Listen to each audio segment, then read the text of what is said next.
Hi guys! Welcome back to my vlog. Ako si Madel, tamad ako pero pangarap kong yumaman.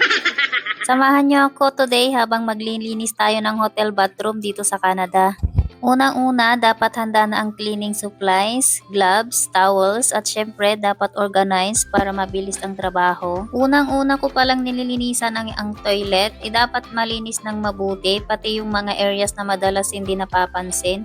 Importante talaga na malinis at fresh para sa next guest natin. Next naman itong shower area, tinatanggal ko lang ang mga soap marks sa kabanlawan at pagkatapos ay i-dry. Ngayon naman, dito naman sa sink at mirror, kailangan lang punasan ng basahan ang mirror sa kapunasan ng dry na basahan para matanggal ang mga watermarks. Dapat malinis talaga ang bathroom bago natin iwanan. Ang last step na ginagawa ko ay ang pagmamap ng floor at i-dry ng towel.